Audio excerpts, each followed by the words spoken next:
Hello बच्चों।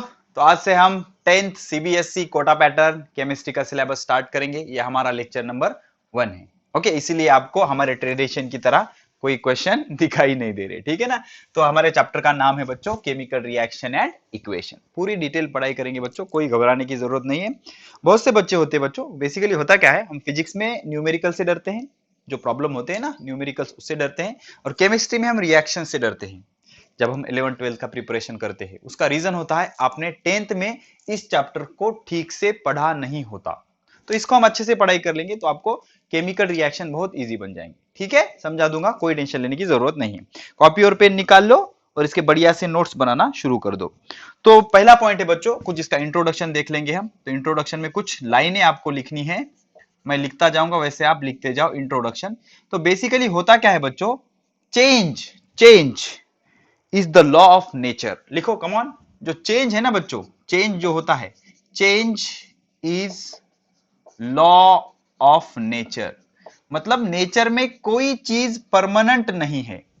Nature में कोई भी चीज है, उसमें एक चीज 101% श्योर है कि वो चेंज होगी। ठीक है ना। तो change is the law of nature. Nature का जो लॉ है वो क्या है, चेंज है। अब डेली लाइफ में मेनी चेंजेस होते हैं बच्चों, ठीक है ना। डेली लाइफ में बहुत सारे चेंज होते हैं। Daily life, in daily life so many changes are there, so many changes. Okay, daily life में बहुत सारे चेंजेस होते हैं, जिनमें से कुछ है बच्चों। Number 1, conversion of conversion conversion of ice into water. जब अगर आप आइस रखोगे कंटेनर में तो उसका पानी हो जाएगा बच्चों, ऑटोमेटिक। ये एक चेंज है बच्चों। Second one, ripening. रैपनिंग, अब स्पेलिंग पे मत जाओ प्लीज। हाँ, रैपनिंग ऑफ फ्रूट। जो फ्रूट होते हैं ना बच्चों, पका हुआ फ्रूट, अच्छे से पका हुआ फ्रूट, रैपनिंग ऑफ फ्रूट, ये भी एक चेंज है। ग्रीन मैंगो आप रखोगे तो कुछ दिन के बाद वो येलो हो जाएगा, तो क्या हो गया, वो रैपनिंग हो गया, ये भी चेंज है। उसके बाद कुकिंग ऑफ फूड, आप फूड कुक कर रहे हो, कुकिंग ऑफ फूड, तो ये भी एक चेंज है बच्चों, ये भी एक तरह का चेंज है। ठीक है। उसके बाद बच्चों, digestion of food in our body. हम जो खाना खाते हैं ना, हम जो फूड इंटेक करते हैं वो डाइजेस्ट होता है।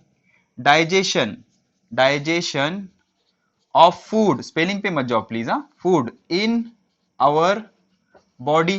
ठीक है, ये भी एक तरह का चेंज है बच्चों। ओके, एक बार कैमरा चेक कर लू, कोई बात नहीं, बहुत बढ़िया। Okay, digestion of food in our body. उसके बाद breaking of glass article. Breaking breaking of glass article, मतलब कोई कांच की चीज है, उसको आपने ऊपर से छोड़ दिया तो नीचे गिरने के बाद ब्रेक हो गया ना बच्चों, तो अब वो पहले की तरह रहेगी क्या, नहीं, वो भी चेंज है। Breaking of glass article. अब उसके बाद sixth one, combustion of fuel. Combustion of fuel, अब फ्यूल को आप कंबस्ट करोगे, उससे एनर्जी जनरेट होगी, कंबशन ऑफ फ्यूल। तो ये सारे कुछ चेंजेस है जो नेचर में रेगुलरली होते हैं। अब बेसिकली जो चेंज होता है ना नेचर में, जितने भी चेंज होते हैं, चेंज को हम दो कैटेगरी में डिवाइड करते हैं। चेंज को हम दो कैटेगरी में डिवाइड करते हैं। पहली कैटेगरी होती है बच्चों फिजिकल चेंज। पहली कैटेगरी क्या होती है, फिजिकल चेंज। ओके, अब ये डिटेल में पढ़ेंगे, जस्ट समरी दे रहा हूं मैं आपको। और दूसरी कैटेगरी होती है केमिकल चेंज। समझ रहे हो आप, पहली कैटेगरी क्या होती है, केमिकल चेंज, और दूसरी कैटेगरी क्या होती है, physical change. Okay, chemical change, physical change. अब ये जो यूनिवर्स में चेंजेस हुए, हम देखेंगे ये कौन से चेंज है। देखो बच्चों, conversion of ice into water, ये फिजिकल चेंज है। पढ़ाऊंगा मैं डिटेल, पहले सिर्फ लिख लो ये कौन सा चेंज है, फिजिकल चेंज है। अब रैपनिंग ऑफ फ्रूट, ये कौन सा चेंज है बच्चों, केमिकल चेंज है। कौन सा चेंज है, केमिकल चेंज। अब लॉजिक क्या होता है पढ़ाऊंगा। Cooking of food, cooking of food, ये भी बच्चों केमिकल चेंज है। कौन सा चेंज है ये, केमिकल चेंज है। ठीक है। अब digestion of feed food in our body, ये भी कौन सा चेंज है बच्चों, केमिकल चेंज है, केमिकल चेंज है। ठीक है। अब ब्रेकिंग ऑफ ग्लास आर्टिकल, ये फिजिकल चेंज है। ये कौन सा चेंज है, फिजिकल चेंज है। एग्जाम्पल से आप पहले ऑब्जर्व करो, कंबशन ऑफ फ्यूल, ये बच्चों केमिकल चेंज है। ये कैसा चेंज है, केमिकल चेंज है। तो बेसिकली क्या आइडिया है बच्चों, ये हम डिटेल में देखेंगे। पहले इतना समझ लो, फिजिकल चेंज में सिर्फ फिजिकल स्टेट चेंज होती है उसकी। अब देखो, आइस, आइस का फॉर्मूला क्या होगा H2O, वाटर का भी फॉर्मूला क्या है H2O। तो सिर्फ उसकी फिजिकल स्टेट चेंज हुई, कुछ ज्यादा प्रॉपर्टीज उसमें चेंज नहीं हुए। तो बेसिकली फिजिकल चेंज में सिर्फ फिजिकल प्रॉपर्टीज चेंज होंगे, केमिकल प्रॉपर्टीज उसके चेंज नहीं होंगे, या कंपोजिशन उसका चेंज नहीं होता। और ये रिवर्सिबल होता है, मतलब हमने आइस से वाटर बना लिया तो वाटर से हम आइस बना सकते हैं। तो such kind of change are physical. अब ये देख लो रैपनिंग ऑफ फ्रूट। अब एक बार अगर आम मैंगो पक गया बच्चों, रैपनिंग हो गया, तो फिर से ग्रीन मैंगो हमें मिल सकता है क्या? नॉट पॉसिबल, ठीक है ना। कुकिंग ऑफ फूड, अब आपने क्या किया, फूड को कुक कर दिया, अब फिर से आप रॉ मटेरियल बनाओ उससे, दैट इज नॉट पॉसिबल बच्चों। तो ये कौन सा चेंज है? केमिकल चेंज है। डाइजेशन ऑफ फूड समझ गए मुझे क्या कहना था। तो ये भी कौन सा चेंज है? केमिकल चेंज है बच्चों। ब्रेकिंग ऑफ ग्लास, अब ये फिजिकल चेंज है बच्चों, कुछ उसका केमिकल कंपोजिशन चेंज हुआ क्या? नहीं। और कंबशन ऑफ फ्यूल 101%, ये कौन सा चेंज है? केमिकल चेंज है, ठीक है। अब ये जो चेंज हमने पढ़े, फिजिकल चेंज और केमिकल चेंज, इनको थोड़ा सा डिटेल में हम एनालाइज करेंगे बच्चों, ठीक है। अब केमिस्ट्री में क्या होता है बच्चों, एक्टिविटीज क्लास में नहीं पढ़ाए जाते, लेकिन हम एक्टिविटीज भी क्लास में डिटेल में पढ़ाएंगे और उसकी पूरी समरी रिटर्न देंगे बच्चों, बोर्ड पे रिटर्न देंगे, जिससे आपको बढ़िया से नोट्स मिल जाएंगे, ज्यादा कुछ बुक में दिमाग लगाने की जरूरत नहीं पड़ेगी, ठीक है। तो पहली हेडिंग लगा लो बच्चों, फिजिकल चेंज, ठीक है। चलो बढ़िया से लिखो, फिजिकल चेंज, ठीक है। हेडिंग लगा लो मस्त, फिजिकल चेंज। पहला चेंज कौन सा पढ़ेंगे हम? Physical change. आपको ये दिख रहा है बच्चों, पहला चेंज है हमारा फिजिकल चेंज, बहुत बढ़िया, ठीक है। अब ये जो फिजिकल चेंज होता है ना बच्चों, physical change is the change in which physical properties of substance changes but chemical composition do not. मतलब क्या बच्चों, ऐसा change, the change in which only physical properties. अब फिजिकल प्रॉपर्टीज में क्या क्या आएगा बच्चों? इसका स्टेट आएगा, बेसिकली क्या आएगा? State, solid, liquid, gas. तो the change in which only physical properties of substance changes but chemical composition does not change. इसे हम क्या कहेंगे? Physical change. इसे हम क्या कहेंगे? Physical change. अब आपका पेट कहां पर दुख रहा होगा बच्चों? Sir what do you mean by chemical composition? तो देख लो यार, बहुत सिंपल है, हमारी चीज को सिंपल करेंगे। अब जो वाटर होता है ना, वाटर का केमिकल कंपोजिशन होता है H2O, फॉर्मूला H2O है ना उसका, इसमें 2 हाइड्रोजन और 1 ऑक्सीजन है। तो अब ये गैस भी है तो H2O है, लिक्विड भी है तो H2O है, सॉलिड भी है तो H2O है।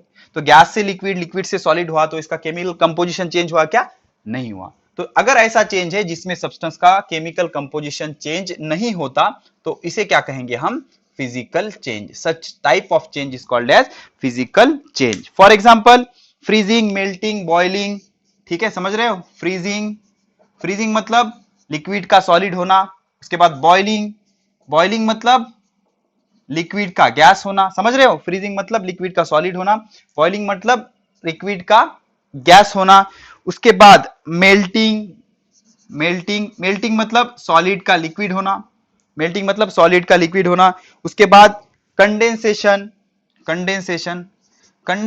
मतलब क्या होता है बच्चों? गैस को क्या किया जाता है? ठंडा किया जाता है, कूल किया जाता है। अब आपको गैस को अगर आप कूल करोगे तो क्या हो जाएगा? उसका लिक्विड हो जाएगा, तो उसे हम क्या कहते हैं? कंडेंसेशन। तो ये सारे प्रोसेस क्या है बच्चों? फिजिकल चेंज है। क्या है? फिजिकल चेंज है, ठीक है। अब जो फिजिकल चेंज होते हैं ना बच्चों, उसके कैरेक्टरिस्टिक्स क्या क्या होते हैं? हेडिंग लगा लो, characteristics of physical change. Okay, physical change के कैरेक्टरिस्टिक्स क्या क्या होते हैं? सिंपल बच्चों, change is the law of nature. Change are of 2 type, physical change and chemical change. Physical change is basically what? Only physical properties of substance are changing, chemical compositions does not change. मतलब basically वो बना किससे है, वो element change नहीं होते। जैसे freezing, boiling, melting, condensation, इन सारे प्रोसेस में सिर्फ उसकी फिजिकल स्टेट चेंज होगी। अब इसके कैरेक्टरिस्टिक्स क्या क्या होते हैं? इसका जो पहला कैरेक्टरिस्टिक्स है बच्चों, the identity of substance is maintained. क्या? The identity of substance, notes बनाओ बच्चों अच्छे से, identity of substance is maintained. जो आइडेंटिटी होती है वो मेंटेन की जाती है। बेस्ट एग्जांपल, सपोज क्या है, H2O सॉलिड है, इसे हमने हीट किया, ट्रायंगल मतलब क्या होता है, हीट, तो क्या हो जाएगा H2O लिक्विड। अब पहले इसकी आइडेंटिटी क्या थी, H2O, अब इसकी आइडेंटिटी क्या है, H2O, तो इसकी आइडेंटिटी लूज हुई क्या, नहीं, इसकी आइडेंटिटी मेंटेन हो जाएगा। अब कोई बच्चे क्या कहेंगे, सर ये सॉलिड था, ये लिक्विड था, अरे वो तो सिर्फ फिजिकल स्टेट थी ना, ठीक है ना, तो आप इसकी आइडेंटिटी सॉलिड और लिक्विड से नहीं है, इसकी आइडेंटिटी है H2O से। तो ये कौन सा चेंज है, फिजिकल चेंज है। कौन सा चेंज है, फिजिकल चेंज है। अब ये जो चेंज होता है बच्चों, ये टेम्पररी होता है। Okay, it is temporary, it is temporary मतलब परमानेंट नहीं होता, टेम्पररी, कभी भी बदला जा सकता है। हमने क्या किया, H2O को हीट किया, लिक्विड हो गया, अब इसको कूल करने के बाद फिर से क्या हो जाएगा, सॉलिड हो जाएगा, ठीक है ना। मतलब ये चेंज कैसा है बच्चों, temporary. Okay, heat change may और may not takes place. Okay, इसमें क्या होता है, हीट चेंज हो भी सकता है, नहीं भी हो सकता, इसलिए मे यूज किया है, मे और may not change, heat change may और मे नॉट चेंज। मतलब कैसा बच्चों, देखो हीट चेंज कैसा, अब ये H2O में अगर सॉलिड में आपने हीट ऐड किया तब आपको क्या मिला, H2O लिक्विड, तो हीट चेंज होगी ना, इसकी हीट बढ़ जाएगी, फिर से इसका हीट आपने रिमूव किया तो H2O सॉलिड बन जाएगा। तो हीट चेंज हो भी सकता है, नहीं भी हो सकता। ओनली फिजिकल स्टेट और physical properties of substance are changing, only physical state and physical properties are changing. अब ये फिजिकल प्रॉपर्टीज क्या होता है बच्चों, एक्सटर्नल लुक, दिखता कैसे है, उसका बॉइलिंग पॉइंट क्या है, मेल्टिंग पॉइंट क्या है, उसकी टेस्ट किस तरह की है, उसकी फिजिकल स्टेट क्या है, सॉलिड है क्या, लिक्विड है क्या, तो इस तरह के जो चेंजेस होते हैं इसे क्या कहा जाता है, फिजिकल चेंज। पॉज करके इसे बढ़िया से नोट कर लो बच्चों, बन गया। अब चलो शुरू करते हैं केमिकल चेंज।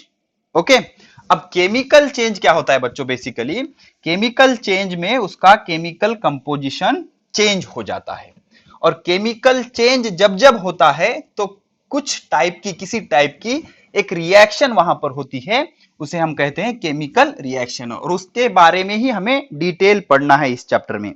तो केमिकल चेंज क्या होता है, the change in which one or more substance change into new substance. Okay, लिखो, हेडिंग लिखो, chemical change. Second one, chemical change, तो ऐसा change, the change in which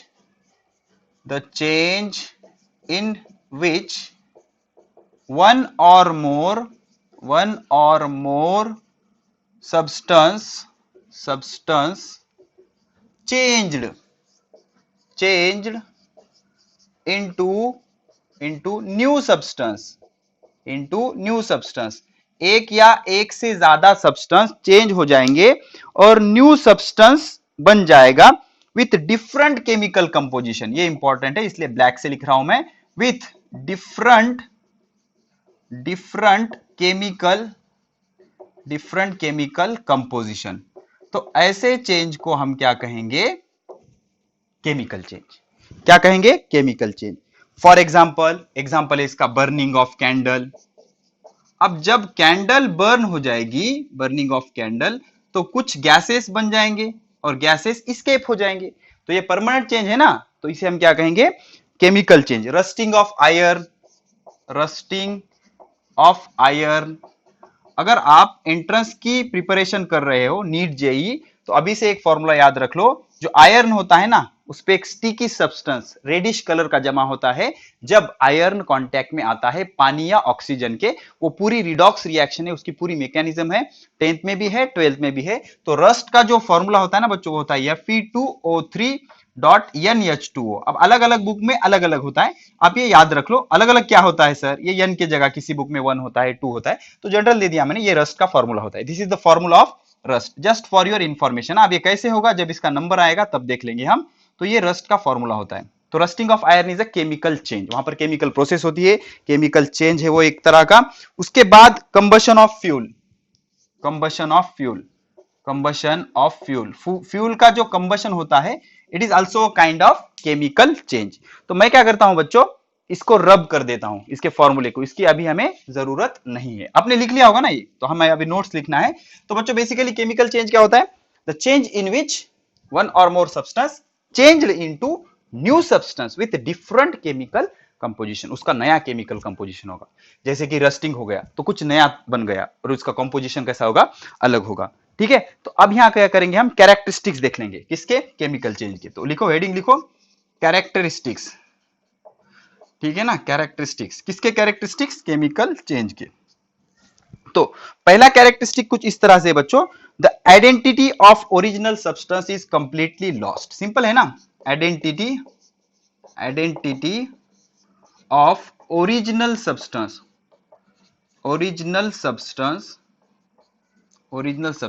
is completely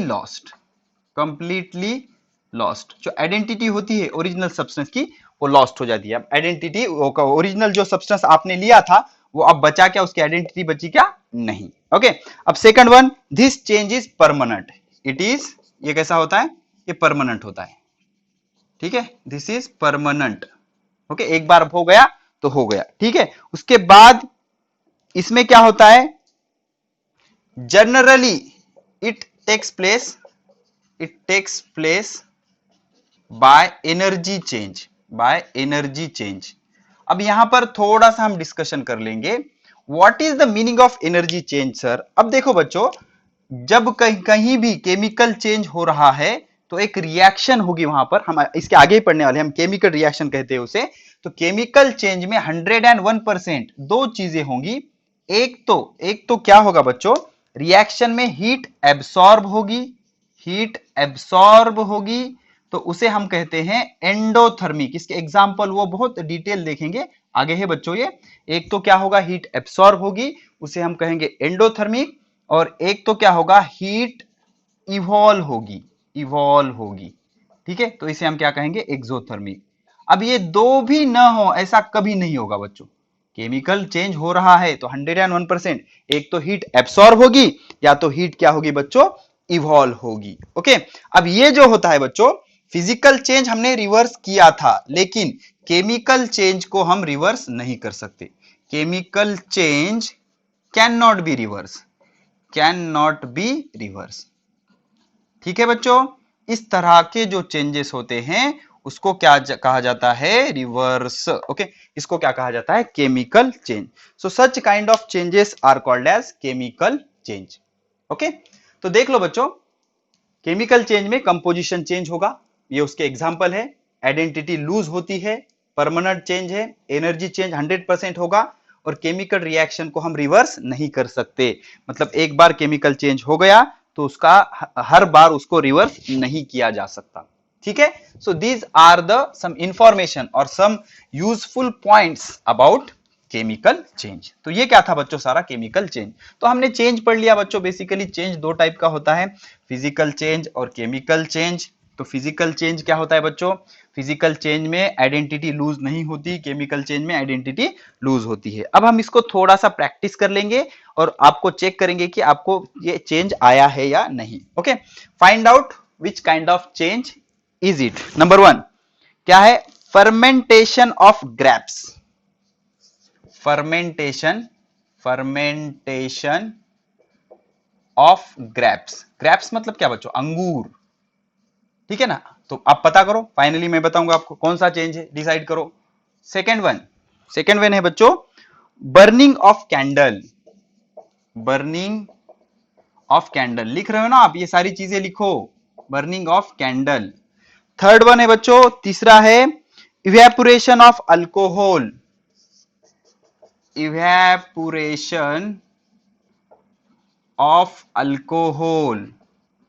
ठीक है, कौन सा चेंज है आपको आइडेंटिफाई करना है। फोर्थ वन है आपका फ्रीजिंग ऑफ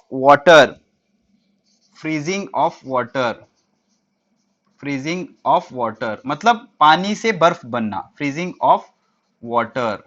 ठीक है, उसके बाद फिफ्थ वन है बच्चों ग्रोइंग ऑफ प्लांट। एमसीक्यू बन सकता है इस पे, growing of plant, very important. Growing of plant, पेड़ पौधों का बढ़ना, फिजिकल चेंज है या केमिकल चेंज है। Dissolution of sugar in water. Dissolution of sugar in water. जब हम शक्कर या शुगर ऐड करते हैं पानी में तो वो पिघल जाती है, तो ये कौन सा चेंज है आपको डिसाइड करना है। और लास्ट है बच्चों fading of coloured cloth in sun. Fading मतलब कम होना। जो कलर्ड कपड़े होते हैं ना बच्चों, हम छाव में सुखाते, धूप में नहीं सुखाते। Fading of coloured cloth, coloured cloth in sun. तो सिंपल सी आइडिया, आपको चेक करना है कंपोजिशन चेंज हो रहा है क्या। अगर समझ नहीं आता तो उस चेंज को रिवर्स किया जा सकता है क्या, ये चेंज करना है। अगर रिवर्स किया जा सकता है तो it will be physical change, अगर नहीं किया जा सकता तो केमिकल चेंज। चलो, तो फर्मेंटेशन ऑफ ग्रेप्स। ओके, तो एक बार अगर ग्रेप्स फर्मेंटेशन हो गए तो रिवर्स नहीं किया जा सकता, तो ये केमिकल चेंज है। कौन सा चेंज है, chemical change. Burning of candle, of course chemical change है। फिर से कैंडल बना सकते हैं क्या हम उसकी, नहीं, केमिकल चेंज है। Evaporation of alcohol, of course physical है बच्चों। Why physical, just state is changing ना, liquid alcohol is converted into gas. Freezing of water 100% physical, सिर्फ फिजिकल स्टेट चेंज हो रही है उसकी। Growing of plant, chemical, chemical. Why, अगर plant एक बार ग्रो हो गया अब उसको छोटा नहीं बना सकते। ओके, ठीक है ना। Dissolution of sugar in water, ये फिजिकल है बच्चों, फिजिकल है। शुगर अपनी आइडेंटिटी लूज कर रही है क्या, नहीं। Fading of coloured cloth in sun, एक बार उसका कलर्ड फेड हो गया मतलब फीका पड़ गया तो वापस नहीं ला सकते, तो ये कौन सा चेंज है, this is the chemical change. Okay, तो दिस इज सम कंसेप्ट और practice about physical change and chemical change. Okay, लिख लो बच्चों बढ़िया से, पॉज करके नोट कर लो। Now let us go about chemical reaction.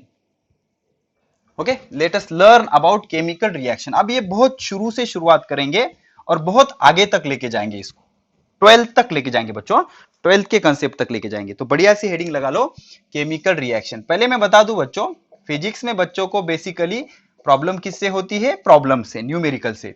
और केमिस्ट्री में जो बच्चों की, बहुत सारे बच्चों की प्रॉब्लम होती है, वो होती है केमिकल रिएक्शन। उनको समझ ही नहीं आता बेसिकली करना क्या होता है। उसका रीजन ये होता है कि 10th स्टैंडर्ड में आपको केमिकल रिएक्शन की सारी टर्मिनोलॉजी है जो मैं अभी पढ़ाने जा रहा हूं, तो ये आपको सारी चीजें समझनी जरूरी है। शुरुआत करते हैं डेफिनेशन से। तो केमिकल रिएक्शन क्या होता है बच्चों, द प्रोसेस इन विच, देख लो, द प्रोसेस इन विच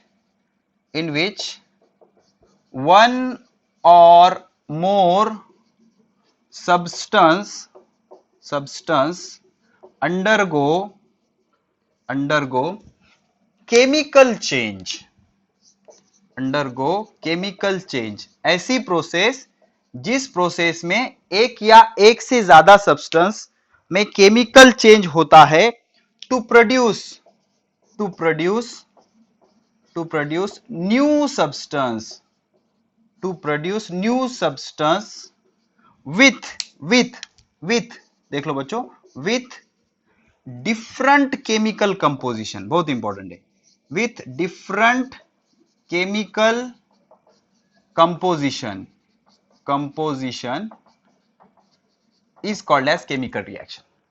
इसे हम क्या कहेंगे, केमिकल रिएक्शन। समझ रहा है बच्चों आपको, केमिकल रिएक्शन क्या होता है, एक प्रोसेस है जिसमें एक या एक से ज्यादा सब्सटेंस एक दूसरे के साथ, एक या एक से ज्यादा सब्सटेंस में केमिकल चेंज होगा, और केमिकल चेंज होने के बाद कुछ नए सब्सटेंस प्रोड्यूस होंगे अलग केमिकल कंपोजिशन के साथ। एक जनरल एग्जांपल ले लेंगे हम, सिंपल सा एग्जांपल, HCl, इसका नाम क्या है बच्चों, हाइड्रोजन क्लोराइड।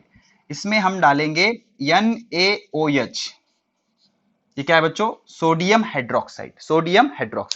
न्यूट्रलाइजेशन रिएक्शन है, इस पे भी हम आएंगे, एक चैप्टर है पूरा, एसिड बेस एंड साल्ट। तो होता क्या है, ये Na और ये Cl कंबाइन होते हैं और हमें नमक मिल जाएगा, NaCl प्लस H और OH क्या मिलेगा, H2O। तो ये क्या है आपकी केमिकल रिएक्शन। तो ये दोनों में केमिकल चेंज हुआ, इन्होंने अपनी आइडेंटिटी लूज की और कुछ नया बना अलग केमिकल कंपोजिशन के साथ। अब इसका केमिकल कंपोजिशन क्या था, एक H एक Cl। इसका केमिकल कंपोजिशन क्या है, NaCl। इसका केमिकल कंपोजिशन क्या था, NaOH। इसका कंपोजिशन क्या है, H2O। ठीक है, अब होता क्या है बच्चों, केमिकल रिएक्शन के दो मेन पार्ट होते हैं। पहला पार्ट होता है रिएक्टेंट। अब रिएक्टेंट किसे कहते हैं, केमिकल रिएक्शन में जो सब्सटेंस एक दूसरे के साथ रिएक्ट होते हैं, the substance which takes part, और the substance which takes part in chemical reaction, ऐसे सब्सटेंस जो केमिकल रिएक्शन में पार्ट लेते हैं उसे क्या कहा जाता है? रिएक्टेंट। अब यहां पर कौन कौन है रिएक्टेंट? यहां पर HCl और NaOH, ये क्या है बच्चों? रिएक्टेंट। अब हर बार दो ही रिएक्टेंट हो ऐसा कुछ नहीं, कंपलसरी नहीं है। रिएक्टेंट एक हो सकता है, दो हो सकता है, 3 4 5 कितने भी हो सकते हैं, ठीक है। उसके बाद दूसरा बच्चों प्रोडक्ट। अब प्रोडक्ट किसे कहेंगे? The substance which is formed, ठीक है ना, the substance which is formed in chemical reaction, मतलब केमिकल रिएक्शन में जो बनते हैं, नए प्रोड्यूस होते हैं, उसे क्या कहा जाता है? प्रोडक्ट। अब यहाँ पे प्रोडक्ट कौन कौन है? NaCl, ये क्या है बच्चों? इसका नाम क्या होता है? Sodium chloride. और H2O, ये क्या हो गए बच्चों? हमारे product. These are the products. समझ रहे हो आप? ठीक है, चलो पॉज करके नोट कर लो, पॉज करके फास्टली नोट कर लो। हो गया बच्चों? हो गया? चलो ठीक है। अब हम क्या करेंगे, थोड़ा सा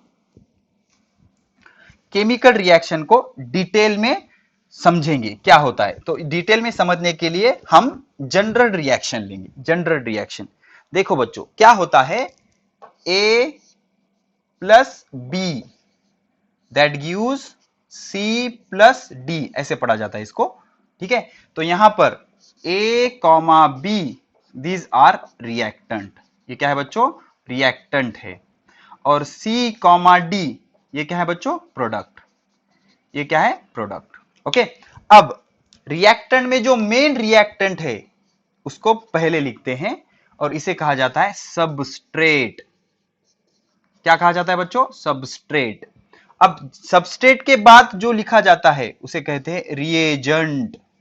इंटरेस्टिंग इंफॉर्मेशन है, इसे क्या कहते हैं? रिएजेंट। अब जो मेन प्रोडक्ट होता है, मेन प्रोडक्ट, उसको कहा जाता है प्रोडक्ट। और प्रोडक्ट के साथ जो कुछ भी छोटे मोटे मॉलिक्यूल बनते हैं या स्केप होते हैं उसे क्या कहते हैं? By product. उसे क्या कहते हैं? By product. अब केमिकल रिएक्शन का एक बहुत ही इंपॉर्टेंट फैक्टर होता है जिसे कहा जाता है कैटलिस्ट। अब मोस्ट ऑफ द रिएक्शन में क्या होता है बच्चों? रिएक्शन का रेट इंक्रीज करने के लिए उसमें कुछ ऐड किया जाता है या फिर उसको हीट किया जाता है। तो हीट करने के बाद क्या होता है बच्चों? रिएक्शन जल्दी होती है। तो जल्दी किस वजह से हुई, उस फैक्टर को क्या कहते हैं? कैटलिस्ट। उस फैक्टर को क्या कहते हैं? कैटलिस्ट। तो कैटलिस्ट क्या होता है? डेफिनेशन लिख लेंगे पहले। The part of chemical reaction या द सब्सटेंस, देखो बहुत इंपॉर्टेंट है, the substance which when added to chemical reaction, ऐसा सब्सटेंस जिसको अगर हमने केमिकल रिएक्शन में ऐड किया, chemical reaction increase the rate of chemical reaction without, ये इंपॉर्टेंट है, without taking part in it. मतलब इसमें किसी तरह का चेंज नहीं होता, इसमें किसी तरह का केमिकल चेंज नहीं होता। केमिकल रिएक्शन जब कंप्लीट होती है ना, तो कैटलिस्ट की वजह से सिर्फ उसकी रिएक्शन का रेट बढ़ता है, लेकिन कैटलिस्ट में किसी तरह का केमिकल चेंज नहीं होता। तो अब कैटलिस्ट को कहां लिखे सर? लेफ्ट साइड में लिखे या राइट साइड में लिखे? अगर राइट साइड में लिखना होता तो उसमें कुछ केमिकल चेंज हुआ होता, तो हुआ क्या? नहीं। अगर लेफ्ट साइड में लिखा होता तो वो रिएक्शन में पार्ट लेना चाहिए, तो पार्ट भी नहीं लिया, तो इसको एक सेपरेट जगह दे दी गई एरो के ऊपर। जो कुछ भी कैटलिस्ट होगा आपका वो एरो के ऊपर लिखा जाता है। या फिर अगर आप उसको हीट करते हो तो हीट के लिए सिंबल क्या होता है? ट्रायंगल। ठीक है, तो ये एरो के ऊपर नीचे लिखा जा सकता है। तो इसका मीनिंग क्या होता है? ये रिएक्शन में पार्ट नहीं ले रहा, but important for reaction, it increase the rate of reaction without taking part in it. ये इंपॉर्टेंट है, रिएक्शन में पार्ट नहीं लेता, उसमें कोई किसी तरह का केमिकल चेंज नहीं होता कैटालिस्ट में, तो ऐसे को क्या कहा जाता है, कैटालिस्ट। तो केमिकल रिएक्शन के कितने पार्ट हो गए, रिएक्टेंट, प्रोडक्ट और कैटालिस्ट, रिएक्टेंट, प्रोडक्ट और कैटालिस्ट। ओके, अब बच्चों हम बहुत ही इंपॉर्टेंट चीज करेंगे जो ऑनलाइन लेक्चर में नहीं होता, वो है एक्टिविटीज, और बहुत अच्छी तरह से समझाऊंगा और ज्यादा वक्त भी नहीं लूंगा आपका, बहुत कम समय में सारी चीजें जितनी जरूरत की उतनी समझा दूंगा। हेडिंग लगाओ एक्टिविटीज, एक्टिविटी, एक्टिविटी फर्स्ट, पहली एक्टिविटी देखेंगे हम।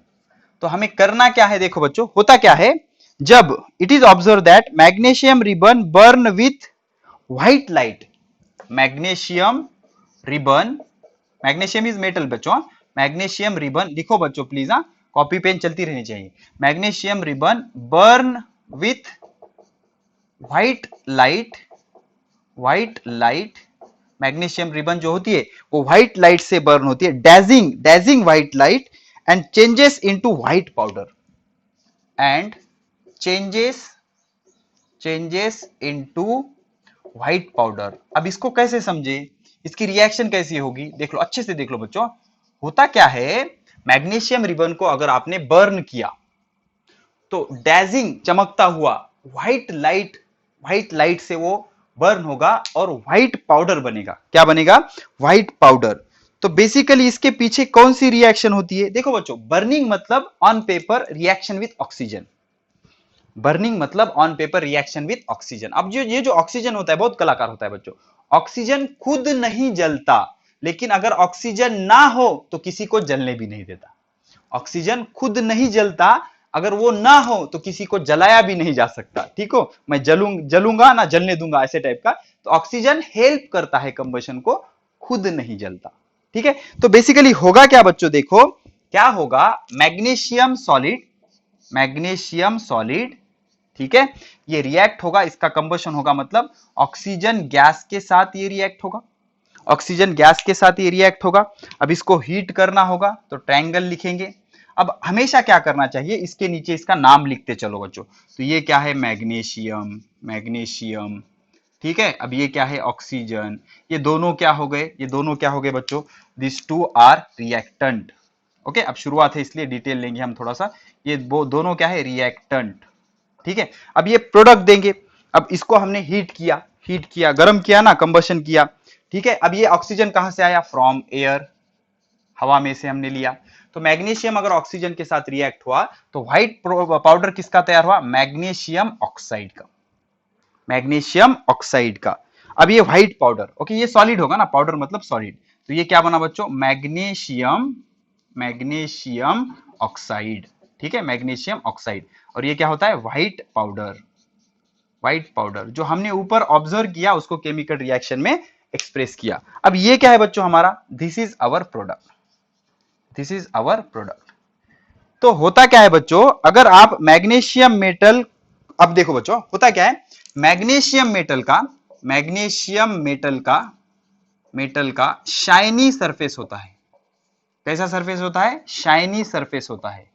Okay, magnesium metal has shining surface, but लेकिन but due to attack of air, attack of air मतलब क्या बच्चों, अगर मैग्नीशियम का मेटल एयर के कांटेक्ट में आ गया तो क्या होता है, due to attack of air और मॉइस्ट, और attack of air, moist, moist यानी धूल, मॉइस्ट पाउडर बनता है ना बच्चों उसका, moist is deposited on it, moist is deposited on it, white colour की मॉइस्ट उस पे डिपॉजिटेड हो जाएगी। तो क्या किया जाता है, बिफोर यूजिंग, बिफोर यूजिंग, उसको यूज करने से पहले, it is, before using it is rubbed with sand paper, it is rubbed with sand paper. तो ये एक एक्टिविटी हमारी खत्म हो गई बच्चों, ठीक है ना, रब्ड विथ सैंड पेपर। देखिए एक्सप्लेन करता हूं मैं क्या होता है। मैग्नीशियम रिबन को अगर आप बर्न करोगे तो वो डैजिंग, यहां पे लिख देता हूं मैं, डैजिंग चमकती हुई, डैजिंग, या फिर डिक्शनरी मीनिंग देख लो आप, डैजिंग लाइट, डैजिंग व्हाइट लाइट से जलता है वो और चेंज होता है व्हाइट पाउडर में। तो क्या होता है बेसिकली, मैग्नीशियम रिएक्ट होता है ऑक्सीजन से और मैग्नीशियम ऑक्साइड व्हाइट पाउडर बनेगा। अब बच्चों जो मैग्नीशियम मेटल जो होता है वो शाइनी सरफेस होता है, लेकिन उस पर अगर ऑक्सीजन का कॉन्टैक्ट हो गया तो इस तरह से रिएक्शन होकर मैग्नीशियम ऑक्साइड का पाउडर बन जाएगा, तो उस पर धूल जमा हो जाएगी। तो इसलिए हम क्या करते हैं, उसे यूज करने के पहले सैंड पेपर से रब करके ये जो पाउडर जमा हुआ था उसको साफ कर लेते हैं। ठीक है, पॉज करके नोट कर लो। हो गया बच्चों? चलो अभी हेडिंग लगाओ एक्टिविटी नंबर 2। Activity number 2। अब एक्टिविटी 2 में हम क्या पढ़ेंगे बच्चों, क्या होता है, कहीं केमिकल रिएक्शन होते वक्त हीट एब्सॉर्ब हो सकती है या हीट इवॉल्व हो सकती है। तो हेडिंग लगाओ एक्टिविटी 2। एक्टिविटी 2। अब एक्टिविटी 2 में हम पढ़ेंगे कि हीट इवॉल्व कैसे होती है और हमें कैसे पता चलेगा। तो हम क्या करेंगे, जब जिंक में बच्चों, जिंक में H2SO4 ऐड किया जाता है, when zinc is added to sulfuric acid,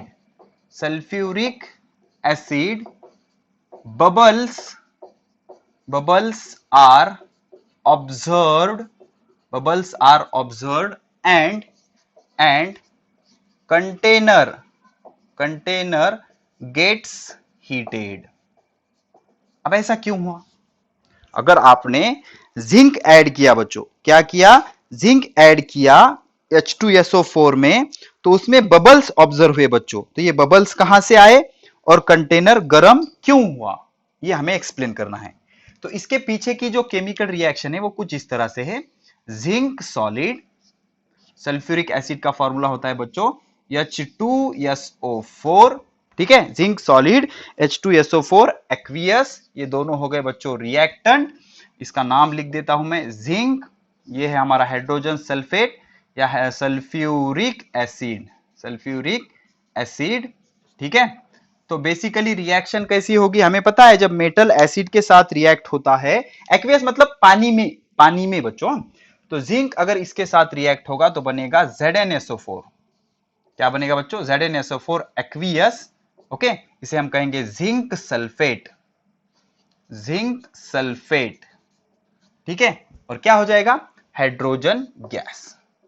तो हाइड्रोजन गैस है इसलिए एरो अपवर्ड दिखा है, ऑटोमेटिक निकल जाएगा। And this is responsible for bubbles in the container, hydrogen gas निकल गया। अब ये जो रिएक्शन है बच्चों, ये एक्सोथर्मिक रिएक्शन है, हम ऑलरेडी एक्सप्लेन कर चुके हैं, एक्सोथर्मिक रिएक्शन है।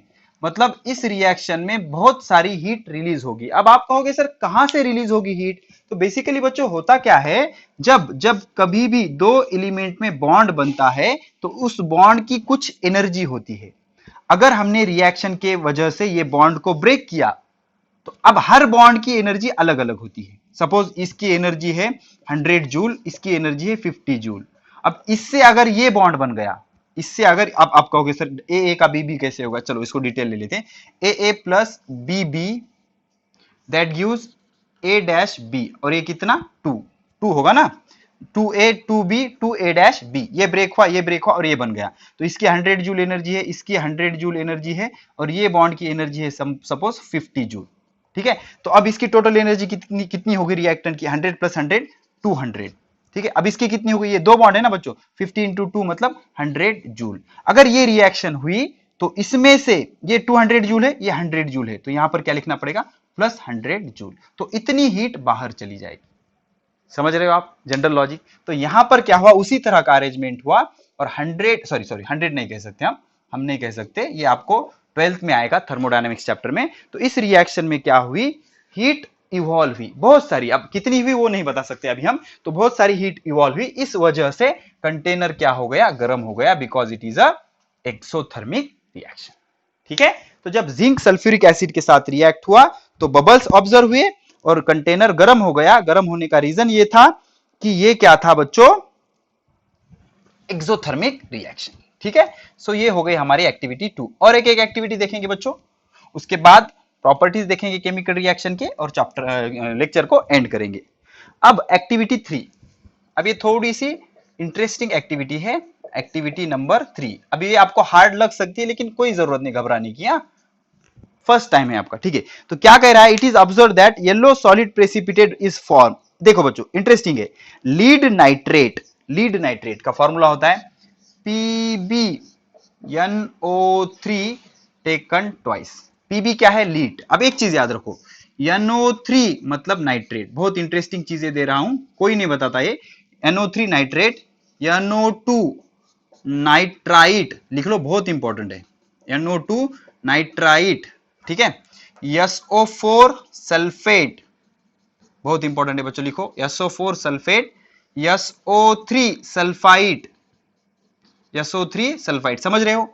नाइट्रेट फॉर्मूले याद करने के लिए बहुत काम आएगा, आज ही याद कर लो। NO3 nitrate, NO2 nitrite, sulphate sulphite, NH4 ammonium, important है ये चीजें अच्छे से याद करो, शॉर्टकट है, मेरे खुद के बनाए हुए शॉर्टकट है। अमोनियम, NH3 अमोनिया, अमोनिया काम आएंगे बच्चों, बहुत काम आएंगे। जो बच्चे वीक है उनसे तो मैं रिक्वेस्ट करूंगा कि ये चीजें मेमोराइज कर लो, ठीक है। तो ये क्या हो जाएगा, NO3 ना, तो ये लीड है, हमें पता है लीड की एलिमेंट है, लीड नाइट्राइट। तो क्या बन गया ये, लीड नाइट्राइट। ये एक्वियस होता है बच्चों और कलरलेस होता है, हाँ एक्वियस होता है और कलरलेस होता है। तो इसका नाम लिख दूंगा मैं लीड नाइट्राइट बच्चों, लीड नाइट्राइट, लीड नाइट्राइट। ये कलरलेस होता है, कैसा होता है, कलरलेस, पानी की तरह, इसका कोई कलर नहीं होता। और ये कैसा ले लिया हमने, एक्वियस, मतलब in the presence of water. अब इसमें हमने क्या किया, पोटेशियम आयोडाइड डाला जो कि कलरलेस है, पोटेशियम आयोडाइड डाला, पोटेशियम, पोटेशियम समझ रहे हो कि ये मतलब क्या होता है, पोटेशियम आयोडाइड। और ये भी कैसा होता है बच्चों, कलरलेस। अब आपको कैसे पता चला सर, ये प्रैक्टिकली डिटरमाइन है ना बच्चों, कलरलेस। ओके, तो अब इससे क्या होगा देख लो, पीबी अगर आपने कुछ पढ़ा है तो पीबी प्लस प्लस होता है और आयोडीन माइनस होता है। आयोडीन इज बेसिकली हैलोजन ना बच्चों, हैलोजन एक फैमिली होती है यक्स की। ओके, इसमें क्या क्या होते हैं, chlorine minus, bromine minus, iodine minus, fluorine minus, इस तरह की फैमिली होती है। इसे क्या कहते हैं, हैलोजन, हैलोजन। ये सारे कहां पे ऑब्टेन होते हैं, समंदर के पानी में ऑब्टेन होते हैं, हैलोजन्स होते हैं, ठीक है ना, halogens, Cl minus, Br minus, I minus, F minus. तो अगर लीड के साथ आयोडीन कंबाइन होगा तो +2 को -2 चाहिए, तो आयोडीन कितने चाहिए, यहां पर 2 चाहिए, लेकिन यहां पर कितना है, 1 ही है, तो इसे हम क्या करेंगे, 2 से मल्टीप्लाई करेंगे।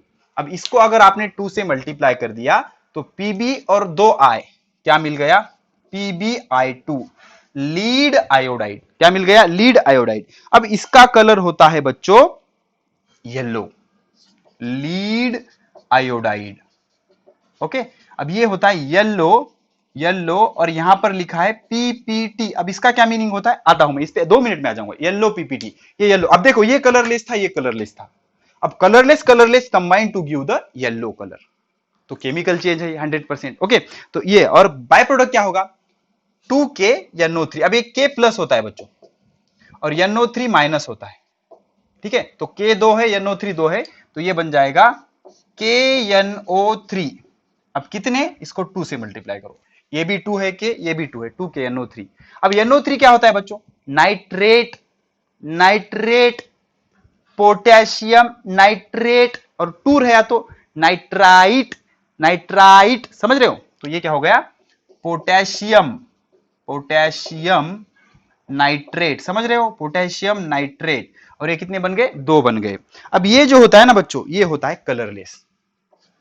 अब मुझे बताओ सॉल्यूशन में येलो कलर किस वजह से आया, लीड आयोडाइड प्रेसिपिटेट की वजह से, पीपीटी। अब पीपीटी पे आएंगे हम, पीपीटी मतलब क्या होता है, प्रेसिपिटेट, प्रेसिपिटेट। अब ये प्रेसिपिटेट क्या होता है, प्रेसिपिटेट मतलब the insoluble solid form during chemical reaction, insoluble solid formed during chemical reaction, insoluble solid form during chemical reaction. मतलब आप क्या करो, वाटर में थोड़ी सी सैंड ऐड करो, ओके, वाटर में थोड़ी सी सैंड डालो, सैंड डालने के बाद क्या हो जाएगा, पूरी सैंड, रेत, रेती रेती रेत, पूरी सैंड बॉटम में जाके जमा हो जाएगी, because sand is insoluble in water ना बच्चों, तो सैंड नीचे जाके पूरी बॉटम में जमा हो जाएगी, तो सैंड का प्रेसिपिटेट होगा। ऐसे ही ये लीड आयोडाइड वाटर में सॉल्युबल नहीं है, तो इसका क्या बन गया, प्रेसिपिटेट। जैसे हम गैस को एरो अपवर्ड दिखाते हैं, हाइड्रोजन गैस हमने लास्ट टाइम बताया था, वैसे ही प्रेसिपिटेट को एरो डाउनवर्ड बताते हैं, because gas escapes upward and precipitate deposited at the bottom. तो PbI2 का क्या बन गया, प्रेसिपिटेट। चलो बच्चों नोट कर लो इसको बढ़िया से। आई होप आपको चीजें समझ रही होंगी। कैसा लग रहा है बच्चों केमिस्ट्री? केमिस्ट्री साजिश सर कैसा लग रहा है, मजा आ रहा है ना? चलो ठीक है, बहुत बढ़िया। नहीं भी आ रहा है तो क्या कर सकते हो बच्चों, आपके पास ऑप्शन ही नहीं है। अच्छी लाइफ जीनी है तो पैसे कमाना पड़ेगा, और पैसे कमाना है तो पढ़ाई तो करनी पड़ेगी। विदाउट पढ़ाई पैसे नहीं कमा सकते, पैसे नहीं कमाओगे नौकरी नहीं मिलेगी, नौकरी नहीं मिलेगी तो छोकरी नहीं मिलेगी, छोकरी हो तो छोकरा नहीं मिलेगा। चलो पार्ट ऑफ जो कंटिन्यू करते हैं। अब लिखेंगे बच्चों लास्ट पॉइंट आज के लेक्चर का, कैरेक्टरिस्टिक्स ऑफ केमिकल रिएक्शन। लगाओ हेडिंग लगाओ, characteristics of chemical reaction. Chemical reaction, अब केमिकल रिएक्शन के हमें 4 कैरेक्टरिस्टिक्स पढ़ने हैं, ठीक है। तो पहला characteristics number 1, change in state. Change in state, change in state, ठीक है। तो क्या होता है बच्चों, जब केमिकल रिएक्शन होती है तो सब्सटेंस में चेंज इन स्टेट हो सकता है। The physical state of substance normally change during chemical reaction. The physical state of substance, physical state of substance में चेंज, क्या नॉर्मली चेंज करेंगे हम बच्चों, नॉर्मली चेंज होता है, नॉर्मली चेंज। अब आप कहोगे कैसे, तो इसके लिए हम दे देंगे आपको एक एग्जांपल।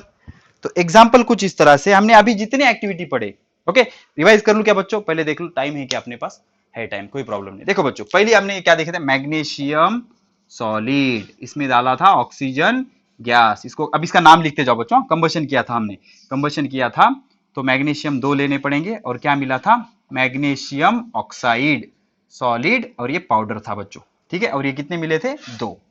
तो ये सॉलिड, अभी गैस का क्या हो गया, सॉलिड हो गया, ठीक है। तो स्टेट चेंज हो सकती है। या फिर हमने क्या अभी क्या देखा था, रिएक्शन एक रिवाइज कर लेंगे, क्या थी, लीड नाइट्रेट, याद आ रहा है, PbNO3 taken twice, lead nitrate, lead nitrate. तो ये था एक्वियस, ये था एक्वियस, इसमें डाला था पोटेशियम आयोडाइड, ये भी था एक्वियस, याद आ रहा है कुछ, ये भी था एक्वियस, पोटेशियम आयोडाइड, ये भी क्या था, एक्वियस। अब इसको 2 से मल्टीप्लाई किया था, लीड और 2 आयोडाइड, क्या मिला था, PbI2, ये था हमारा प्रेसिपिटेट सॉलिड बॉटम में, और क्या बच गया, 2KNO3 पोटेशियम नाइट्रेट। अभी देखा बच्चों, अब ज्यादा नहीं बात करूंगा इस पे। तो इन सब में क्या हो रहा है, फिजिकल स्टेट चेंज हो रही है। दूसरा बच्चों, change in colour, change in colour. अब केमिकल रिएक्शन जब होती है तो कलर चेंज हो सकता है, हमेशा ही चेंज होगा ऐसा नहीं, लेकिन कलर चेंज हो सकता है। In some chemical reaction change in colour is observed, हम हर रिएक्शन में नहीं, in some chemical reaction, in some chemical reaction, लिखते जाओ, कलर चेंज इज ऑब्जर्व्ड। कुछ केमिकल रिएक्शन में हम कलर चेंज ऑब्जर्व करते हैं। बेस्ट एग्जांपल ये, अब डबल नहीं दूंगा, ये कलरलेस होता है, कलरलेस, याद आ रहा है ना, ये भी क्या होता है, कलरलेस, कलरलेस। नाम बताओ फटाफट, lead nitrate, potassium iodide, lead iodide, और ये होता है येलो कलर, PPT होता है ना, येलो कलर, येलो कलर का, और उसके साथ क्या होता है बच्चों, कलरलेस, ये भी कैसा होता है, कलरलेस। तो यहां पर येलो कलर डेवलप हुआ। तो कुछ रिएक्शन ऐसे होंगे जिसमें कलर चेंजेस होंगे, ठीक है। चलो next, third, evolution of gas, ठीक है। Third one, evolution of gas, evolution of gas. अब जो इवोल्यूशन ऑफ गैस होता है ना बच्चों, ये कैसे ऑब्जर्व किया जाता है, हमारे कंटेनर में बबल्स आ जाएंगे, बबल्स। अब बबल्स क्या इंडिकेट करेंगे, बबल्स इंडिकेट करेंगे कि उस रिएक्शन में गैस इवॉल्व हो रहा है, okay. In some reaction, in some reaction gas में इवॉल्व, हर में नहीं, किसी में गैस में इवॉल्व, कुछ रिएक्शन में गैस इवॉल्व हो सकता है। अब इसका एग्जांपल, अगर आप जिंक की रिएक्शन करोगे H2SO4 के साथ, जिंक सॉलिड H2SO4 एक्वियस, समझ रहे हो ना, अभी देखा था हमने।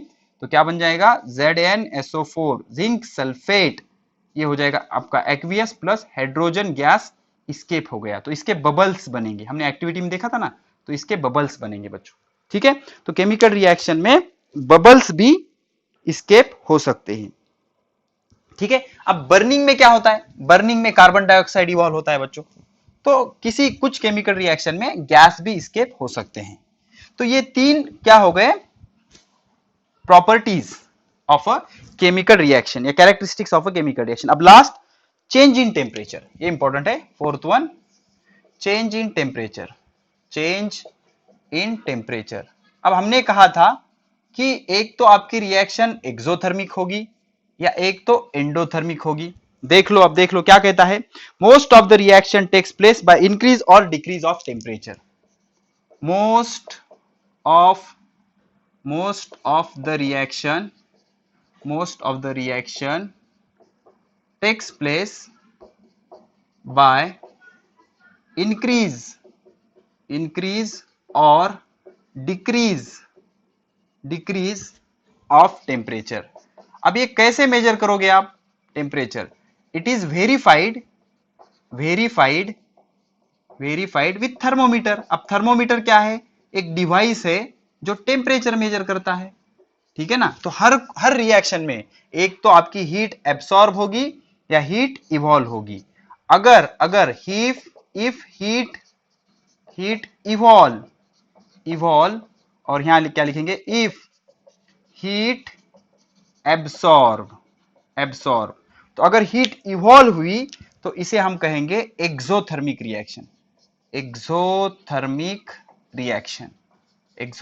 रिएक्शन। अगर हीट एब्सॉर्ब हुई तो इसे हम कहेंगे एंडोथर्मिक रिएक्शन। तो होगा क्या बच्चों, देख लो इसके एग्जांपल।